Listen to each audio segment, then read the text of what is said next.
আসসালামু আলাইকুম সবাইকে, শুভ সন্ধ্যা। আহ এই যেন ক্যারিয়ার নেভিগেটর এর আরো একটি নতুন এপিসোডে আপনাদেরকে স্বাগতম জানাচ্ছি। আমি মোহাম্মদ নিয়ামুল ওয়াকিল। আমাদের এই প্রোগ্রামটা স্পেশালি তাদের জন্য যারা ফুড অ্যান্ড নিউট্রিশনে পড়াশোনা করছেন বা অলরেডি গ্রাজুয়েশন শেষ করেছেন। অনেক সময় আমরা দেখা যাচ্ছে যে সঠিক গাইডলাইনের অভাবে এই কেরিয়ারটা নিয়ে অনেক কনফিউজড থাকি। হেলথ অ্যান্ড নিউট্রিশন অর্গানাইজেশন তাদের কথা চিন্তা করেই এত সুন্দর একটা প্রোগ্রামের আয়োজন করেছেন। আমরা সাকসেসফুলি সিজন 1 কমপ্লিট করে সিজন 2 এর পঞ্চমতম এপিসোড আপনাদেরকে উপহার দিতে যাচ্ছি। তো আজকের এপিসোডে আমরা আমাদের সঙ্গে যুক্ত হয়েছেন আমাদের সকলের ভীষণ পছন্দের এবং ভীষণ পরিচিত একজন মুখ। হচ্ছে ইবনে সিনা মেডিকেল কলেজ অ্যান্ড হসপিটালের কনসালটেন্ট ডায়েটিশিয়ান সিরাজুম মনিরা। আসসালামু আলাইকুম ম্যাম, কেমন আছেন আপনি? ওয়ালাইকুম আসসালাম, আলহামদুলিল্লাহ আমি ভালো আছি। আপনি কেমন আছেন? জি আলহামদুলিল্লাহ ম্যাম। ম্যাম, যেহেতু আজকের এপিসোডে আপনাকে আমরা পেয়েছি, তো ম্যাম আমরা একটু আপনার প্রথম দিকের একটু গল্পটা শুনবো যে আপনি ফুড অ্যান্ড নিউট্রিশন বা একজন কনসালটেন্ট ডায়েটিশিয়ান। আপনার আসলে গল্পটা কেমন ছিল এই সেক্টরে আসার আগে, বা আপনি কিভাবে ইন্সপায়ার হলেন এই সেক্টরে আসবেন বলে? ওকে, এটা একটা খুবই আহ প্ল্যান্ড কোনো ওয়ে ছিল না যে আমি আসলে ফুড অ্যান্ড নিউট্রিশনে ভর্তি হব। আমি মেডিকেলে ভর্তি হতে চেয়েছিলাম আফটার এইচএসসি। আমার যখন মেডিকেলে পরীক্ষা শেষ হলো, আমি যখন মেডিকেলে আহ এনরোল হতে পারলাম না, বাই দ্য ওয়ে আমার হয়নি তখন। তখন আমার বাবা বললেন যে ইয়ার লস দিব না, তো তুমি যে কোনো জায়গা থেকে ফর্ম তুলো, দেখো কোন কোন সাবজেক্ট ভালো আছে। তো তখন যেহেতু সব জায়গার ফর্ম শেষ হয়ে গিয়েছিল, তো আমি হাতে গোনা কয়েকটা জায়গার ফর্ম তুলতে পেরেছিলাম। গার্হস্থ্য অর্থনীতি তুলেছিলাম, তারপরে সিআরপি তুলেছিলাম, আর ঢাকা ইউনিভার্সিটি একটা ইউনিটের ছিল, আমার অতটা ভালো করে মনে নেই। আর ইসলামিক ইউনিভার্সিটি ছিল। তো ওখানে সব জায়গায় মোটামুটি পজিশনে ছিলাম, এবং শেষমেশ দিয়ে দেখা গেল যে আমি গার্লস অর্থনীতিতেও টিকেছি। তো ওখানে চাইল্ড অ্যান্ড বিহেভিয়ারাল একটা সায়েন্স আছে, ওখানে আমার হয়েছিল, যেহেতু আমি পজিশনে ছিলাম, ওরা ফার্স্ট দিকে ওটাই দেয়। তো আমার এটা ভালো লাগেনি, পরে ইসলামিক ইউনিভার্সিটিতে applied nutrition and food technology আমার সাবজেক্টের নাম। এই সাবজেক্টটা আমার খুব ভালো লেগেছিল, আমি ওখান থেকে চয়েস করে এটা নিয়েছিলাম। যদিও সবাই বলেছিল জেনেটিক ইঞ্জিনিয়ারিং পড়ো, অনেক ভালো সাবজেক্ট, ফিউচার অনেক ভালো। তো আমার ওখানে একজন আহ মানে ভালো ফ্রেন্ড ছিল, তিনি বললেন যে তুমি এইটাতেই নাও, এইটাই তোমার জন্য ভালো হবে। আমি বললাম ঠিক আছে, ওকে। পরে আমার বাবা বললেন যে ঠিক আছে, আপাতত এটাতে যেহেতু ভালো হচ্ছে, তো এখানে ভর্তি হও, পরের বার সেকেন্ড টাইম তার সাথে সাথে ট্রাই করো। তো ওখানে ভর্তি হওয়ার পরে সাবজেক্টের যে কারিকুলাম বা পড়ালেখার যে বিষয়বস্তু, এটা দেখে আমার এত ভালো লেগে গিয়েছিল যে আমি আর পরবর্তীতে অন্য কোথাও ট্রাই করিনি, ওখানেই থেকে গিয়েছিলাম। এটা আমার একটা হিস্ট্রি আর কি। ওকে ম্যাম, চমৎকার একটা এক্সপিরিয়েন্স শুনলাম আপনার কাছ থেকে। তো আমরা পরবর্তী প্রশ্নে যাওয়ার আগে, যারা ফেসবুক লাইভ থেকে আমাদের প্রোগ্রামটিতে জয়েন করেছেন, আপনাদের ফ্রেন্ডস বা রিলেটিভস কেউ যদি ফুড অ্যান্ড নিউট্রিশনে পড়ে থাকে, প্লিজ কমেন্ট বক্সে তাকে মেনশন করে দিবেন। আজকে স্পেশালি যারা ক্লিনিক্যাল সেক্টরে তার ফিউচার ক্যারিয়ার করতে চায় তাদের জন্য এপিসোডটা ডিজাইন করা হয়েছে। আমি আবারও বলছি, আজকের এপিসোডে আমাদের সঙ্গে যুক্ত হয়েছেন consultant dietician Sirajum Monira ma'am. তো ম্যাম, দেখা যাচ্ছে যে এই যে ক্লিনিক্যাল সেক্টরটা, এটা তো প্রচুর কঠিন একটা সেক্টর। প্রচুর পড়াশোনা করতে হয়, অনেক কিছু জানতে হয়, ডে টু ডে নিজেকে আপডেট রাখতে হয়। তো একজন ক্লিনিক্যাল নিউট্রিশনিস্ট বা ডায়েটিশিয়ান হতে গেলে মূলত যে কোয়ালিফিকেশন গুলো মাস্ট থাকতেই হবে সেগুলো নিয়ে যদি কিছু বলতেন। আসলে একজন ক্লিনিক্যাল নিউট্রিশনিস্ট এবং ডায়েটিশিয়ান, উনি যেহেতু সোললি একজন ক্লিনিক্যাল পার্ট, কিন্তু হ্যাঁ, allied nutrition allied clinical set up বা মেডিকেল সেট আপের একটা পার্ট।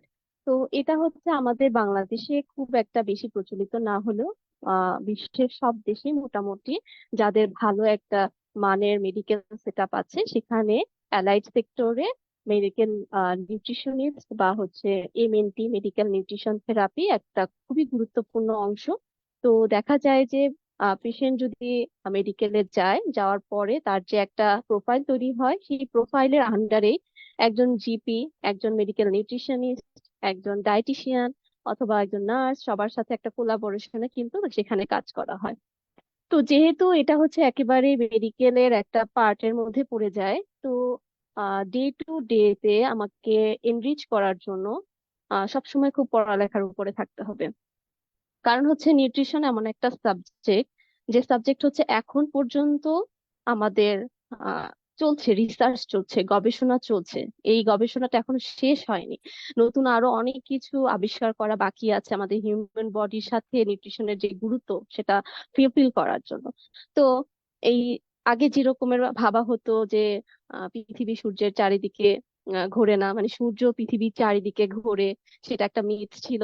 সেটা সবাই মানতো, কিন্তু পরে যখন আবিষ্কার হলো যে হচ্ছে না, আসলে সূর্যের চারিদিকে পৃথিবী ঘোরে।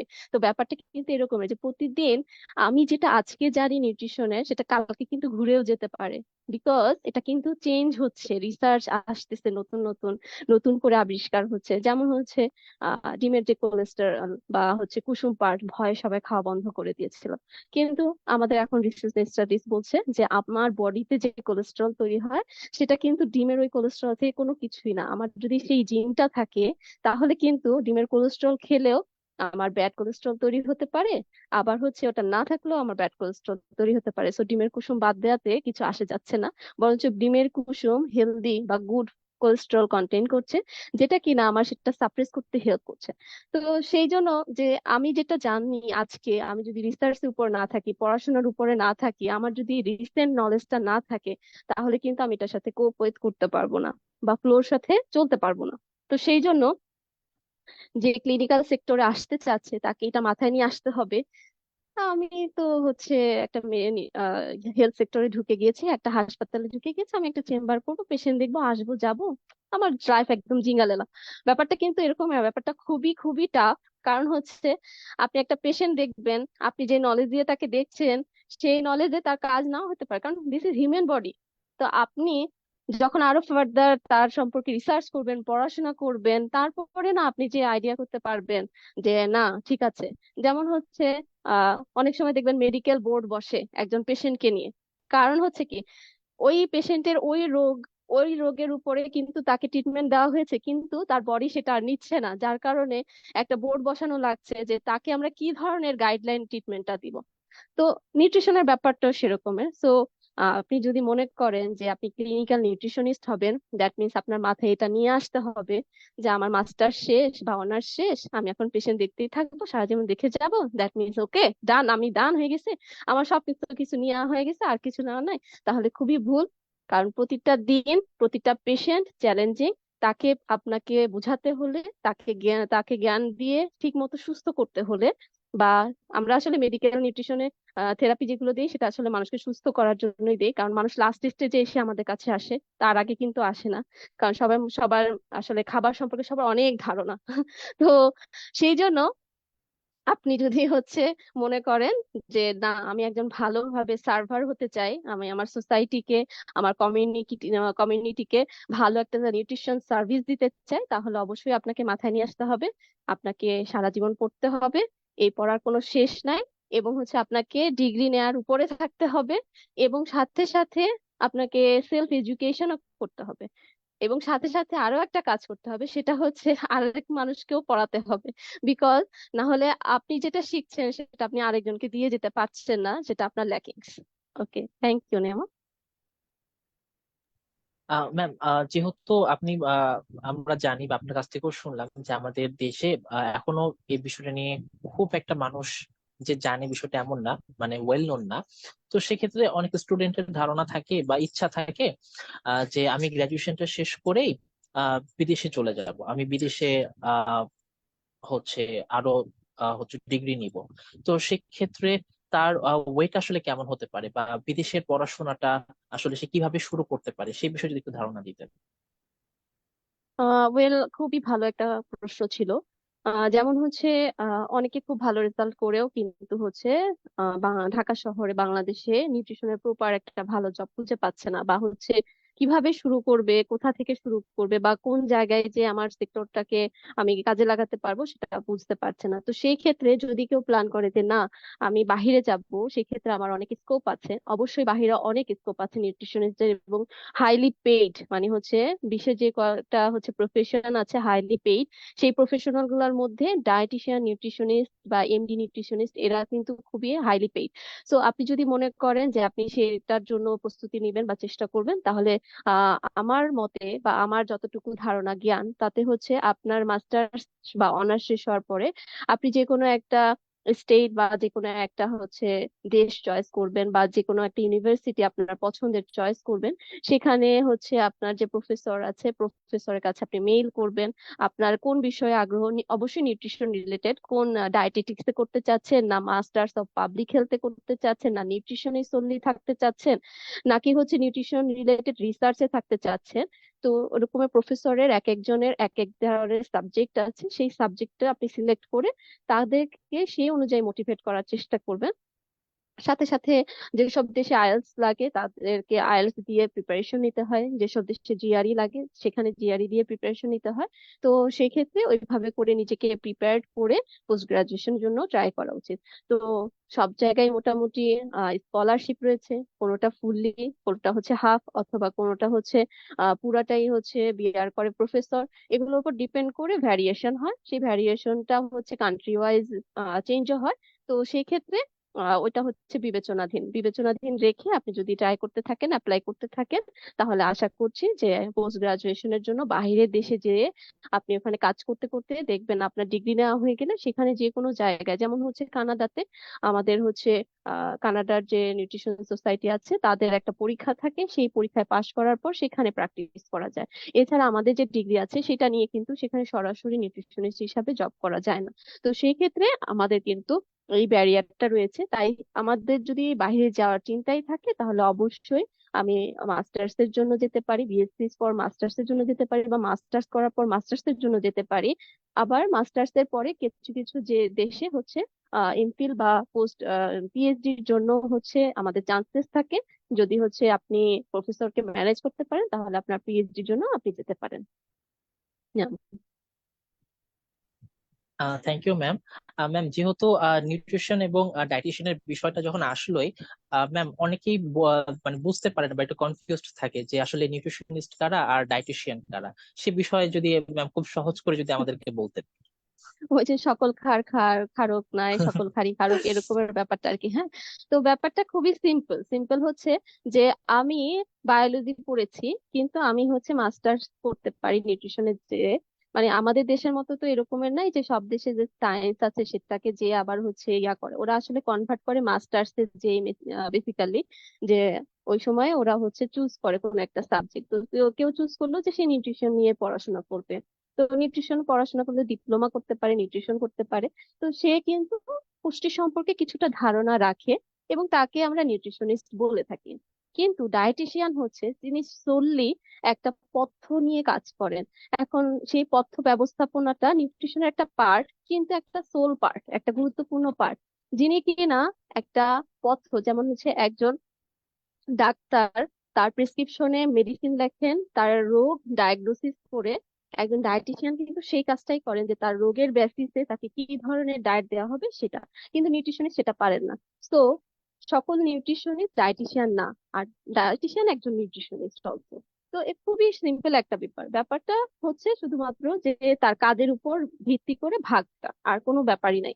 আর একটা বিষয় সেটা হচ্ছে যিনি ডায়েটিশিয়ান তিনি ক্লিনিক্যালি প্র্যাকটিস করেন, অথবা হচ্ছে রিসার্চের সাথে রিলেটেড থাকেন। যিনি নিউট্রিশনিস্ট তিনি আসলে হচ্ছে নিজেকে নিউট্রিশনিস্ট দাবি করতে পারেন, এবং নিউট্রিশনিস্ট হিসাবে solely যে কাজগুলো করা হয়, যেমন ফিটনেস নিউট্রিশনিস্ট, মানে সে হচ্ছে স্পোর্টস এর উপরে বিষয়টা জানে ভালো, সেই ব্যাপারে সে জ্ঞান দিতে পারে, কোনো অসুবিধা নাই। তারপরে হচ্ছে এখন ওয়েলনেস নিউট্রিশনিস্ট আছেন, তারা হচ্ছে ওয়েলনেস নিয়ে কাজ করেন। ওয়েলনেস মানে হচ্ছে কিছু কোমরবিডিটি আছে, সেগুলোর যে কোনো একটা পার্টকে চুজ করে সে হচ্ছে একটা ডিগ্রি নিয়েছেন, সেখানে কাজ করছেন। তারপরে হচ্ছে আমরা বলতে পারি যে কুলিনারি নিউট্রিশনিস্ট আছেন, যে কোনো হোটেল রেস্তোরাঁ বা শেফ যারা কাজ করছেন, তাদের যে খাবারের মানটা আছে, সেই খাবারের ভ্যালুটা ঠিক আছে কিনা সেটা উনি ঠিক করতে পারে। তো এরা সবাই নিউট্রিশনিস্ট, কিন্তু কেউ ডায়েটিশিয়ান। যখন এই নিউট্রিশনিস্টে কেউ একজন ডায়েটিশিয়ানের উপরে আলাদা করে কোর্স করে সে একজন ক্লিনিক্যালি প্র্যাকটিস করছেন, তিনি হচ্ছে ডায়েটিশিয়ান। তো এখানে আসলে অনেকেই ধারণা করে যে হচ্ছে আমি ডায়েটিশিয়ানের কাছে যাব না নিউট্রিশনিস্টের কাছে যাব, বা আমি নিউট্রিশনিস্ট নিজেকে দাবি করতে পারি কি পারি না, নাকি আমি নিজেকে ডায়েটিশিয়ান দাবি করতে পারি। তো সব থেকে মজার বিষয় হচ্ছে নিউট্রিশনিস্ট হতে হলে আপনাকে কোনো ইন্টার্নশিপ বা হচ্ছে প্র্যাকটিক্যাল নলেজের প্রয়োজন নাই, 6 মাসের জন্য কোনো ইন্টার্নশিপ নিতে হবে না। কিন্তু আপনি ডায়েটিশিয়ান হতে হলে অবশ্যই যে কোনো একটা অর্গানাইজেশন, ক্লিনিক্যাল সাইট, এখানে যে আপনাকে 6 মাসে একটা ইন্টার্নশিপ নিতে হবে, পেশেন্ট দেখার আপনার একটা এক্সপিরিয়েন্স থাকতে হবে, এবং সাথে সাথে আপনাকে ভালো মানের একটা নিউট্রিশন ডিগ্রি নিতে হবে, যেটা হচ্ছে অলমোস্ট 4 ইয়ার্স এর বিএসসি এবং 2 ইয়ার্স এর মাস্টার্স আপনার থাকাই লাগবে। ওকে। Thank you ma'am. যেহেতু ইন্টার্নশিপের বিষয়টা আসলো, আমি হচ্ছে সকলের উদ্দেশ্যে একটু বলতে চাই যারা ফেসবুক থেকে জয়েন করেছেন এবং আমাদের লাইভ প্রোগ্রামটি দেখছেন। হেলথ এন্ড নিউট্রিশন অর্গানাইজেশন কিন্তু 10 সপ্তাহ ব্যাপী একটা ইন্টার্নশিপের আয়োজন করতে যাচ্ছে। আপনারা যারা ইন্টারেস্টেড, কাইন্ডলি আমাদের ওয়েবসাইটে যাবেন, সেখানে আমাদের অল ডিটেলস আছে। এছাড়াও আপনি যদি কোনো মনে করেন স্পেসিফিক টপিকের উপর কোর্স করতে চান, সেটিও কিন্তু অ্যাভেলেবল। তো please go to website and ওখানে আমাদের অল ডিটেলস দেওয়া আছে। এছাড়াও আপনাদের যদি কোনো টপিকের উপরে জানার থাকে, প্লিজ কন্ট্যাক্ট আস। তো ম্যাম, আমাদের পরবর্তী যে প্রশ্নটা আপনাকে করতে চাই সেটা হচ্ছে যে দেশের বাইরে পড়তে গেলে দেখা যাচ্ছে যে পাবলিকেশন একটা রিকোয়ারমেন্টে থাকে যে আহ, এই পাবলিকেশন থাকতে হবে বা 2টা পাবলিকেশন থাকতে হবে। তো একজন ক্লিনিক্যাল নিউট্রিশনিস্ট বা ডায়েটিশিয়ান সে তার জায়গা থেকে কিভাবে রিসার্চে ইনভলভ হবে, বা তার টপিকটা মূলত সে কিভাবে চুজ করবে, সে বিষয়ে যদি কিছু বলতেন।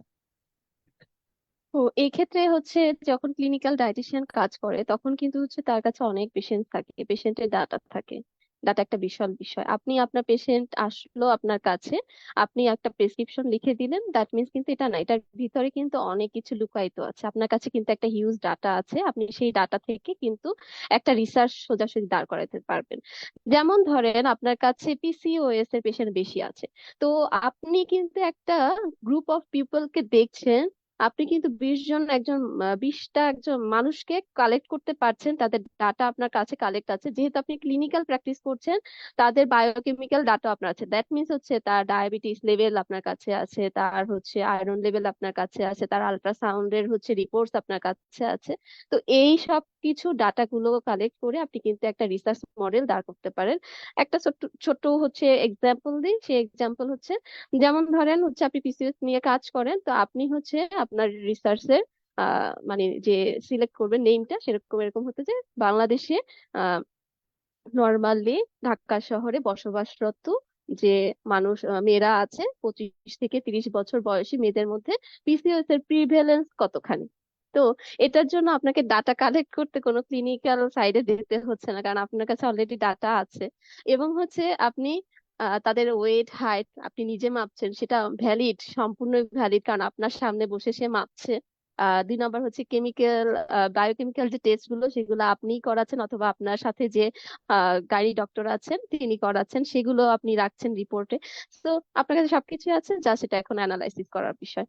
তো এটা খুবই একটা ইজি ব্যাপার। তো আপনারা যদি চান যে আপনারা হচ্ছে এটা নিয়ে একটা রিসার্চ করতে চান, রিসার্চ দ্বারা করতে চান, তাহলে অবশ্যই এটা খুব সহজ। এবং এটা হচ্ছে আপনি কারোর সাথে কোলাবোরেশনে করতে পারেন, যিনি কিনা হচ্ছে কোনো ইউনিভার্সিটিতে আছেন বা যেখানে আছেন, অথবা আপনি নিজেও এটাতে উচ্চতর ডিগ্রিতে যেতে পারেন, লাইক এমফিলে যেতে পারেন, বা আপনি যে কোনো কারো কাছে আন্ডারে কোনো টিচারের আন্ডারে পিএইচডি করতে পারেন। তো সেই ক্ষেত্রে খুবই সহজ বিষয়, এটা বিষয় আপনি রিসার্চের সাথে নিজেকে যুক্ত করতে পারেন। আমাদের দেশে নিউট্রিশনের উপরে রিসার্চ খুব কম। তো রিসার্চ পাবলিকেশনটা খুব জরুরি এই জন্য, কারণ হচ্ছে আমাদের দেশের মানুষের উপরে আমরা গবেষণা চালিয়ে আমরা রেজাল্ট দিচ্ছি, দ্যাট মিনস সেটা হচ্ছে অনেক ভ্যালিড, কারণ আমরা এখনো ডিপেন্ড হচ্ছে আমাদের পার্শ্ববর্তী দেশ ইন্ডিয়ার রেজাল্টের উপরে, অথবা ইউএসএ, অথবা হচ্ছে কানাডার রেজাল্টের উপরে। তো সেই জন্য আমাদের দেশের এই সেক্টরটাকে ওপেন করা উচিত এবং সবার কাছে এই ইনফরমেশন ছড়াই দেওয়া উচিত যে আমরা কিন্তু আসলে রিসার্চটা চালিয়ে যেতে পারি। নিয়ামত। Thank you ma'am.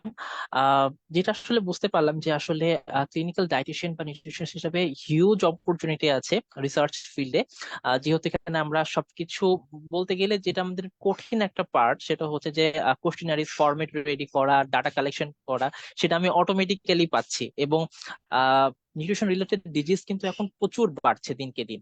তো সেই জায়গা থেকে আসলে রিসার্চ ফিল্ডে আমরা চাইলেই খুব ভালো করতে পারবো ইনশাআল্লাহ। তো ম্যাম, যেটা পরবর্তী যে প্রশ্নটা সেটা হচ্ছে যে আহ, থাকে না যে যেহেতু আপনার এত বছরের এক্সপিরিয়েন্স, আপনার এক্সপিরিয়েন্স থেকেই জানতে চাইবো, সেটা হচ্ছে যে একজন স্টুডেন্ট সে ক্লিনিক্যাল সেক্টরে ধরেন যাবে, সে চিন্তা ভাবনা করে রেখেছে বা সে তার প্ল্যানিং এ আছে, এবং যদি আমি আপনার সঙ্গে এটা রিলেটেড করে বলি যে আপনি আপনার স্টুডেন্ট লাইফ থেকে নিয়ে এই কর্পোরেট লাইফ পর্যন্ত যে বাধাগুলোর সম্মুখীন সব থেকে বেশি হয়েছেন, সেগুলো যদি একটু আমাদের সঙ্গে শেয়ার করতেন, যাতে করে আমাদের জুনিয়র্সরা, ইভেন আমিও যেন সেটা ওভারকাম করে বের হতে পারি। আচ্ছা, সত্য সবসময় একটু তিক্ত হয়, হ্যাঁ।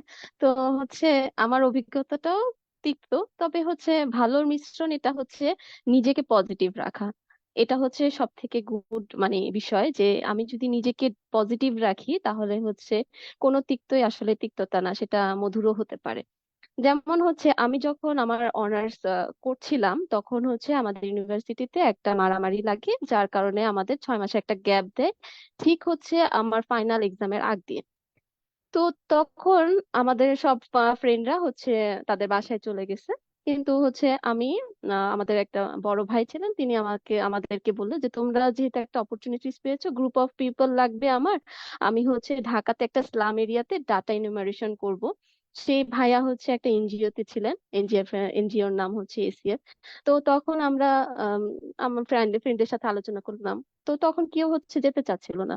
তা সবাইকে কিছুদিন ছুটি পেয়েছে, সামনে ফাইনাল পরীক্ষা, এর মধ্যে যে কি করবো, আর ডাটা ইনুমিনেটর এটা কোনো কাজ হলো, এই কাজ কয় টাকা পাবো, ঢাকায় যেয়ে থাকতে হবে। তো আমি আমার যে ফ্রেন্ডরা ঢাকাতে ছিল, মানে আমরা কিছু ফ্রেন্ড ঢাকা থেকে যে হচ্ছে কুষ্টিয়াতে পড়াশোনা করতাম, তাদেরকে বলার পরে তারা হচ্ছে রাজি হলো। হওয়ার পরে আমরা সেই ডাটা ইনোভেটরে কাজ করলাম। কেন কাজ করলাম, তখন আমরা চিন্তা করি নেই যে হচ্ছে আমাদের টাকা দিয়ে কি হবে আসলে, বা এতটুকু টাকা আমার কেন লাগবে, বা আমার কয়দিন পরে পরীক্ষা, আমার ফাইনাল এক্সামটা নষ্ট হয়ে যাবে, তো আমার রেজাল্ট খারাপ হবে। আমরা করেছিলাম যে আমাদের সময়টা আমরা কাজে লাগাবো, কারণ আমরা হচ্ছে একটা এক্সপিরিয়েন্স নিতে পারবো যে আসলে নিউট্রিশন ফিল্ডটা কি রকমের হয়। তো আমরা স্লাম এরিয়াতে কাজ করার পরে ওখানে আমাদের 3 মাসের কাজ ছিল, আমরা 3 মাস কাজ করে চলে আসি। চলে আসার পর তারা আবার আমাদেরকে ডাকে, আমরা আবার বরগুনাতে যাই। তো সেক্ষেত্রে মানে আমরা সবাই যাইনি, আমরা আবার মানে কিছু ফ্রেন্ড মিলে যাই। তো সেই সময় যাওয়ার পথে মানে এটা হচ্ছে আমার ফাইনাল পরীক্ষার পরে, আমি হচ্ছে এখানে কাজ শেষ করে ফাইনাল পরীক্ষা দিয়েছি, ফাইনাল পরীক্ষা দেওয়ার পর আবার তারা আমাকে ডাকে। ডাকার পরে আমরা আবার হচ্ছে বরগুনা যাই। তো এগুলো কিন্তু ভীষণ চ্যালেঞ্জ, কারণ হচ্ছে আমাদের দেশে যেটা হয় সেটা হচ্ছে সাধারণত মেয়েরা মুভ করতে চায় না সহজে, বা বাবা মা তাদেরকে ছাড়তে চায় না, এটা একটা ব্যারিয়ার। 2 নাম্বার হচ্ছে যে এত দূর একা একা যে কাজ করবে, তাও আবার এত অল্প একটা ব্যাপার। হ্যাঁ, বুঝলাম যদি প্রজেক্ট অফিসার হতো বা এই ধরনের কিছু হতো তাহলে যেতে হইতো বা যাওয়া যেত, তো এখানে কিভাবে যাবে, তো সেটা একটা ব্যারিয়ার ছিল। দেন হচ্ছে আমরা খুব যুদ্ধ করেই আর কি গেলাম, যাওয়ার পর আমরা কাজ সম্পূর্ণ করলাম। এবং হচ্ছে আমাদের মাস্টার্স এর সময় অফার আসে, যেহেতু আমরা মাস্টার্স এ খুব বিজি ছিলাম, তো তখন আমরা যেতে পারিনি বা আমিও যাইনি। আমাদের রেজাল্টও কিন্তু আলহামদুলিল্লাহ ভালো হয়েছিল।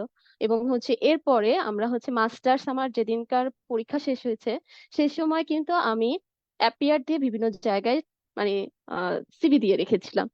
তো সিভি দিয়ে রেখেছিলাম, তো আমি কখনো চিন্তা করি না, আমি চিন্তা করছিলাম কি একটা কঠিন বিষয় হবে, মানে আমরা নিজেকে মনে মনে চেষ্টা করছিলাম, সবার মধ্যে হতাশা। আর আমি আরো হতাশ, কারণ হচ্ছে আমার সকল ব্যাচমেট, সকল ক্লাসমেট, তারা হচ্ছে শুধু বিসিএস পড়ছে, আর তারা শুধু ইন্ডাস্ট্রির জন্য চেষ্টা করছে।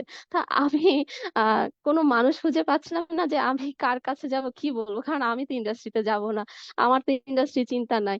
তো হচ্ছে কিছু আমার তখন মনে হতো যে ওই যে টিভিতে দেখে তামান্না আপা, তারপরে হচ্ছে মহুয়া আপা, তারপরে হচ্ছে বড় বড় নিউট্রিশনিস্টরা কথা বলে, তা আমাদের একজন বড় আয়শা ভাই আয়শা খাজা আয়শা ইউনিসে। সিদ্দিকা ম্যাম ছিলেন ওই হ্যাঁ, সময় আয়েশা সিদ্দিকা পপুলার। ম্যাম ছিলেন।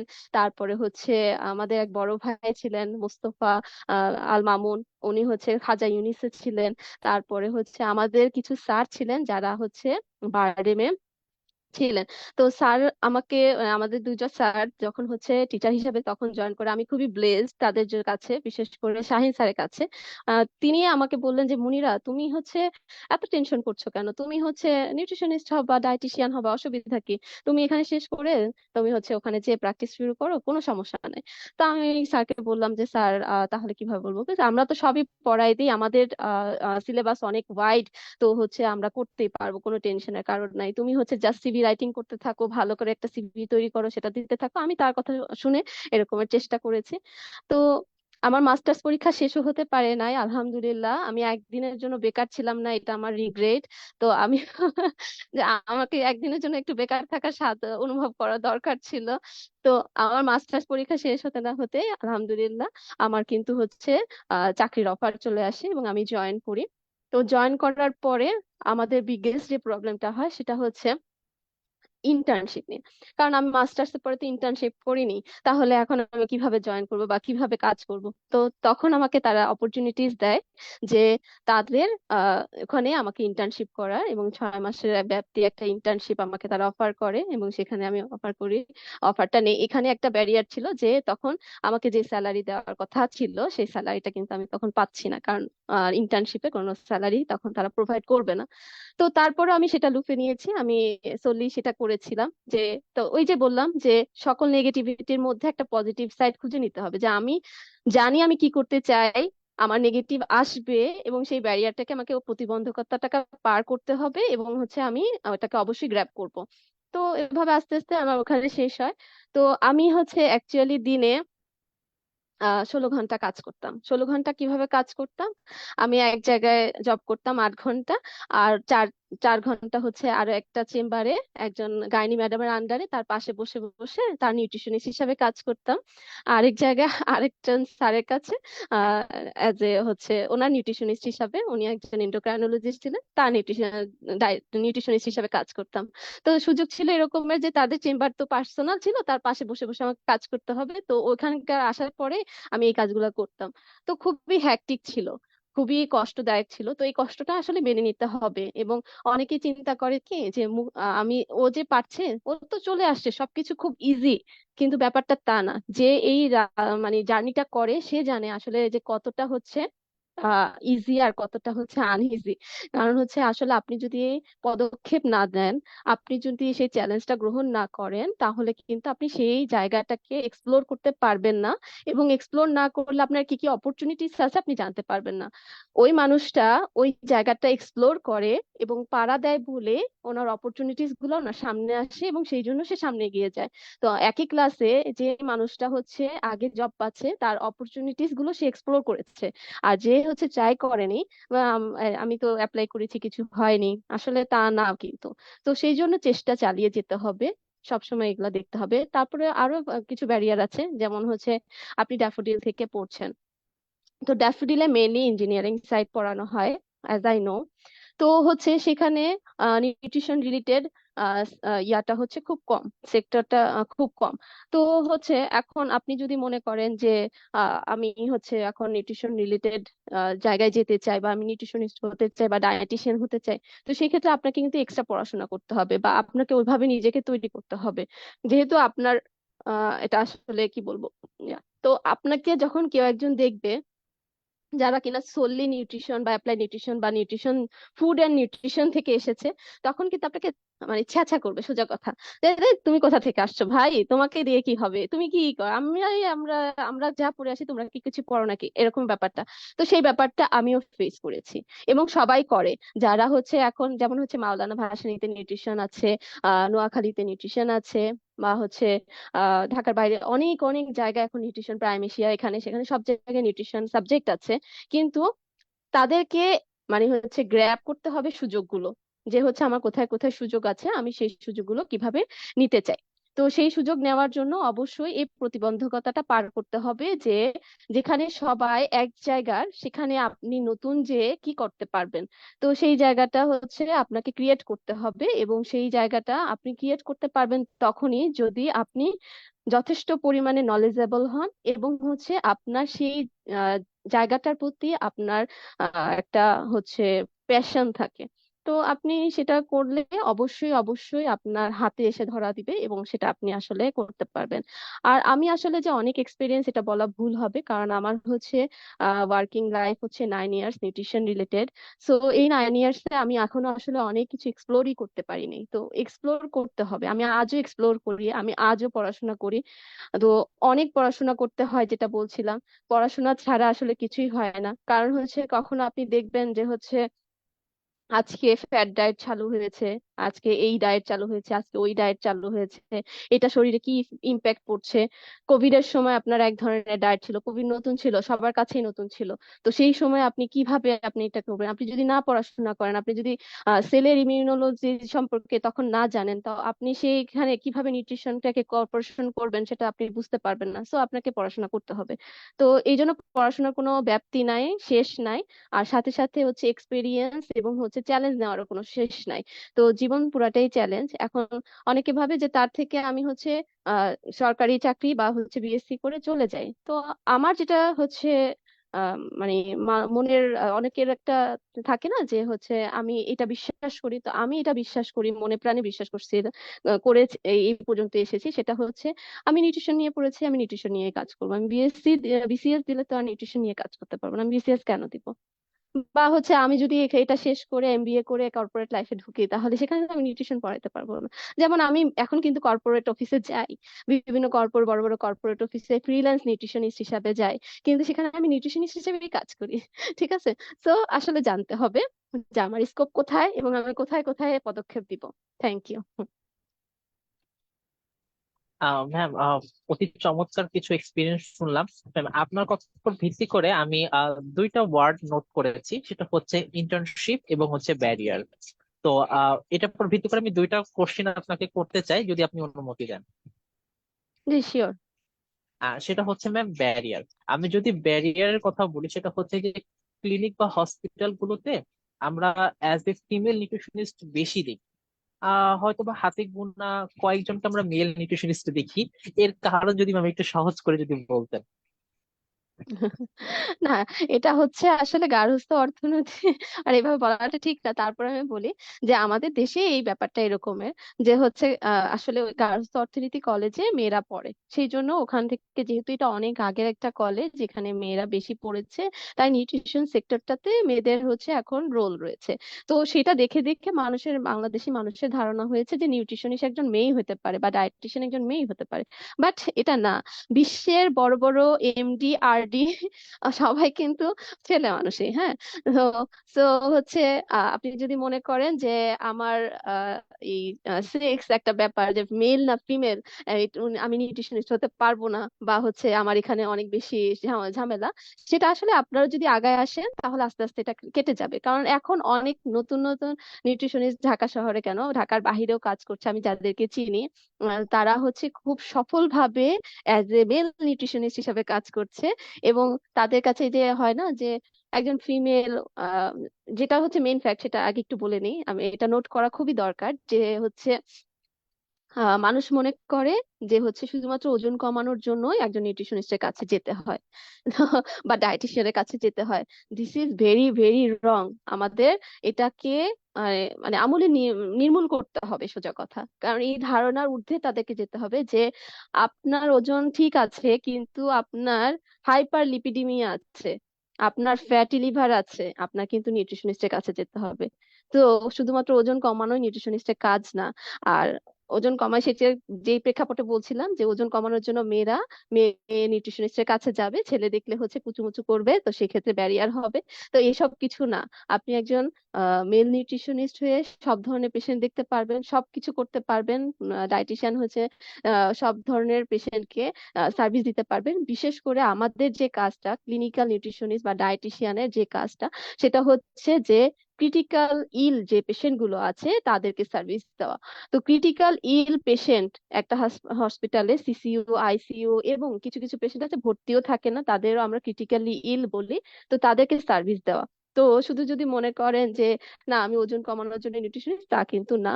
বা হচ্ছে যারা মানে জানে বা বাংলাদেশি পিপল যারা আছেন, তারা হচ্ছে যদি মনে করে যে ওজন কমানোর জন্য উনি ওখানে বসছেন, তাহলে সেটা হচ্ছে তাদের মাথা থেকে দূর করতে হবে। এবং এই মনোভাব নিয়ে আগাতে হবে যে আমি খুব সুন্দর করে, আমি মেল না ফিমেল এটা দেখার বিষয় না। যেমন একজন ডাক্তার তিনি মেল না ফিমেল এটা মুখ্য বিষয় না, মুখ্য বিষয় হচ্ছে তার সার্ভিস। সে কতটুকু জেনে আমাকে কি ধরনের সার্ভিস দিচ্ছে, সেটা নিউট্রিশন রিলেটেড হয়ে আমি কতখানি ইমপ্রুভ করছি, সেটাই মুখ্য বিষয়। তো যারা মেল নিউট্রিশনিস্ট বা এই ব্যাপারে খুব পেশনেট যে আমি হচ্ছে ডায়েটিশিয়ান বা নিউট্রিশনিস্ট হতে চাই, বিশেষ করে মেলরা, তারা এটা মাথায় ঢুকায় নিবেন যে হচ্ছে মেয়েরা এখানে সুপিরিয়র হয়নি, বা আমি মেল তাই বলে আমি নিউট্রিশনিস্ট হতে পারবো না বা ডায়েটিশিয়ান হতে পারবো না, এ ধরনের কোনো বিষয় নেই। বিষয় হচ্ছে যে আপনি ক্লিনিক্যাল সাইডে কাজ করতে পারবেন কিনা, আপনার যথেষ্ট অভিজ্ঞতা আছে কিনা, আপনি ইন্টার্নশিপ করতে পেরেছেন কিনা। তো সেটা হচ্ছে মুখ্য বিষয়। যেমন আরেকটা উদাহরণ দিই, যেমন গাইনি ডিপার্টমেন্টে ছেলেরা গাইনি ডক্টর খুব বেশি হতে চায় না, গাইনিটা সিলেক্ট করতে চায় না। হ্যাঁ, তো গাইনি ডাক্তার, বিশাল বড় বড় গাইনি ডাক্তার কিন্তু মেয়ে।